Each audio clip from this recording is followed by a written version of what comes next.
तो आइए दोस्तों, आज हम लोग कंकाल ऊतक के बारे में जानेंगे, जिसे हम लोग इंग्लिश में स्केलेटल टिश्यू भी कहते हैं। क्या कहते हैं दोस्तों?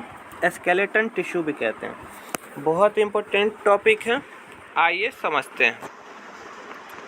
तो कंकाल ऊतक जो होते हैं वो शरीर को तथा अन्य ऊतकों को सहारा देते हैं। जैसा कि हम पहले भी जानते हैं दोस्तों कि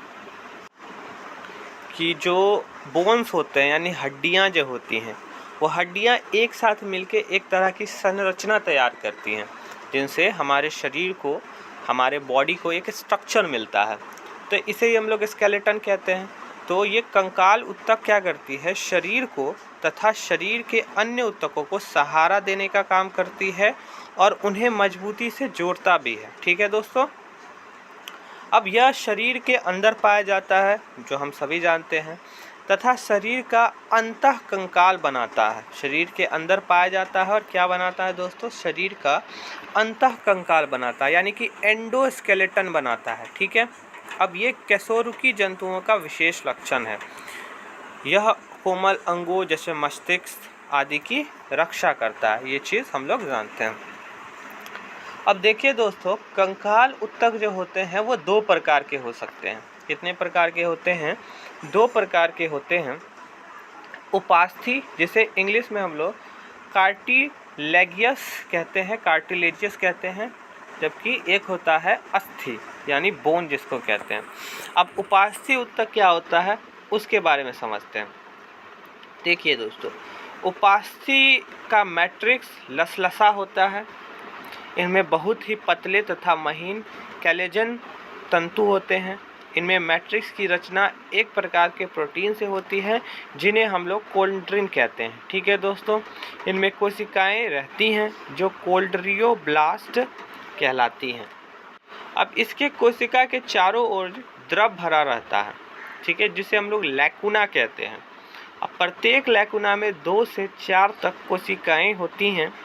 इनके मैट्रिक्स में रक्त वाहिनियों का अभाव रहता है, परंतु यह एक वाहिनी युक्त उपास्थि आवरण पेरिकोल्ड्रियम से ढका रहता है। ठीक है दोस्तों। अब ये जो उपास्थि है या कार्टिलेज अस्थियां हैं के जोड़ को चिकना बनाती है। ठीक है, अस्थियों के जोड़ को चिकना बनाती हैं। ये बाह्य कर्ण, नाक, श्वास नली, कंठ, अंतरकोशिकीय स्थानों में पाई जाती है। ठीक है दोस्तों। दूसरा हमारे पास है अस्थि, जिसे हम लोग बोन भी कहते हैं। इस ऊतक की जो कोशिकाएं होती हैं वो ऑस्टियोब्लास्ट कहलाती हैं। ठीक है।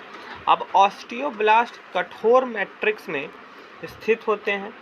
मैट्रिक्स में कैल्शियम तथा फास्फोरस के लवण पाए जाते हैं, जिनके कारण मैट्रिक्स कठोर होता है।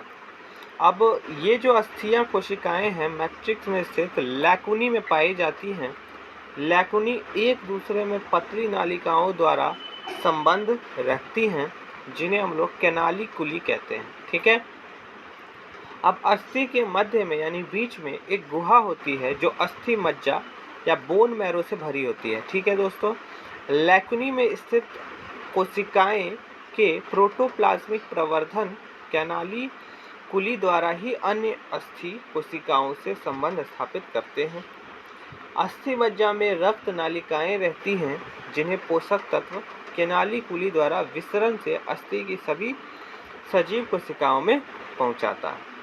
तो ये कुछ नोट्स था दोस्तों कंकाल ऊतक के बारे में। आप इसे अपने कॉपी में नोट्स कर सकते हैं। इसके बारे में हम लोग इसके आगे हम लोग अगले क्लास में जानेंगे।